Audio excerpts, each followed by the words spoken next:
राधे राधे, जय श्रीमन नारायण। चलिए आज मैं आपको कार्तिक माह की कथा का अध्याय 24 सुनाती हूँ। राजा पृथक बोले, हे मुनि श्रेष्ठ, आपने तुलसी के इतिहास, व्रत, महात्म्य के विषय में कहा। अब आप कृपा कर मुझे यह बताइए कि कार्तिक मास में क्या और भी देवताओं का पूजन होता है, यह भी विस्तार पूर्वक बताइए। नारद जी बोले, पूर्व काल की बात है।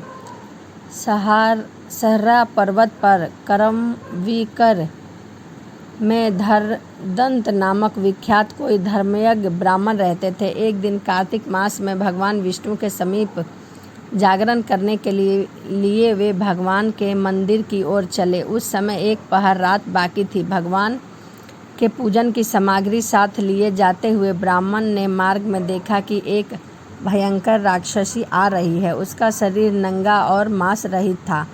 उसके बड़े बड़े दांत, लपकी हुई जीभ और लाल नेत्र देखकर ब्राह्मण भय से थर्रा उठे। उनका सारा शरीर कांपने लगा। उन्होंने साहस करके पूजा की सामग्री तथा जल से ही उस राक्षसी के ऊपर प्रहार किया। उन्होंने हरि नाम का स्मरण करके तुलसी दल मिश्रित जल से उसको मारा था, इसलिए उसका सारा पाताल नष्ट हो गया। अब उसे अपने पूर्व जन्मों के कर्मों के परिणाम स्वरूप प्राप्त हुई दुर्दशा का स्मरण हो आया।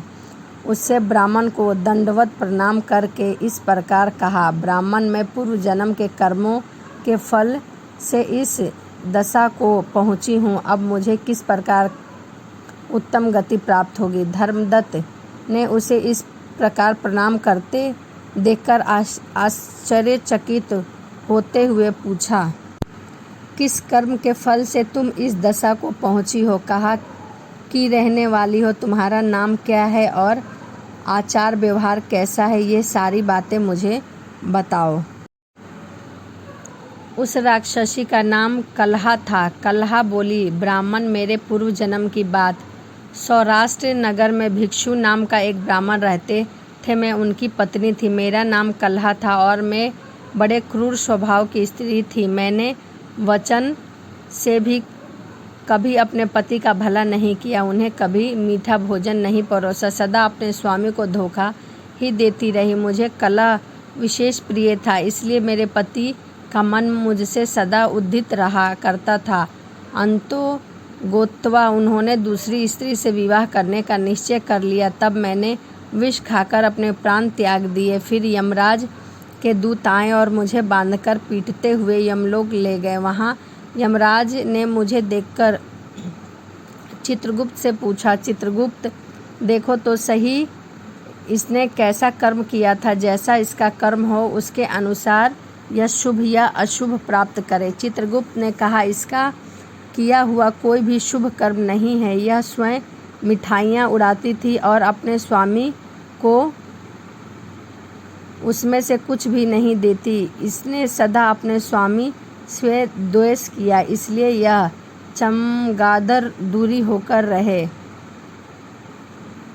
तथा सदा कलह में ही इसकी वृत्ति रही है। इसलिए यह विष्ठा भोजी सुकरी की योनि में रहे। जिस बर्तन में भोजन बनाया जाता है उसी में यह सदा अकेली खाया करती है। अतः उसके दोष से यह अपनी ही संतान का भ्रण करने वाली बिल्ली हो।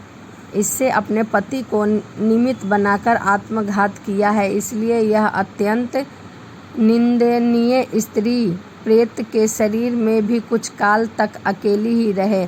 इसे यमदूतों द्वारा निर्जल प्रदेश में भेज देना चाहिए।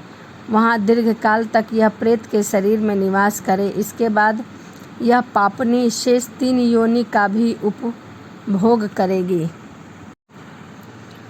कलहा ने कहा, विप्रिय, मैं वही पापनी कलहा हूँ। इस प्रेत शरीर में आए मुझे 500 वर्ष बीत चुके हैं। मैं सदैव भूख प्यास से पीड़ित रह करती हूँ। यह बनिए के शरीर में प्रवेश कर के मैं इस दक्षिण देश में कृष्णा और वेणी के संगम तक आई हूँ। जो ही संगम तट पर पहुँची त्यों ही भगवान शिव और विष्णु के पादर्शों ने मुझे बलपूर्वक बनिए के शरीर से दूर भगा दिया। तब से मैं भूख का कष्ट सहन करती हुई इधर उधर घूम रही हूँ। इतने में ही आपके ऊपर मेरी दृष्टि पड़ गई। आपके हाथ में तुलसी मिश्रित जल का संसर्ग पाकर मेरे सब पाप नष्ट हो गए।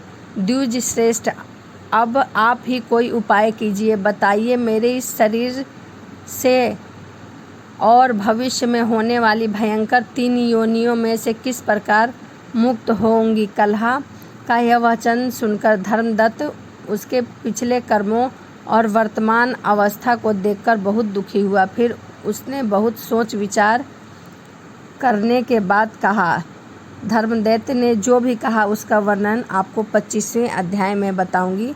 तो चलिए मिलते हैं नेक्स्ट वीडियो में। राधे राधे।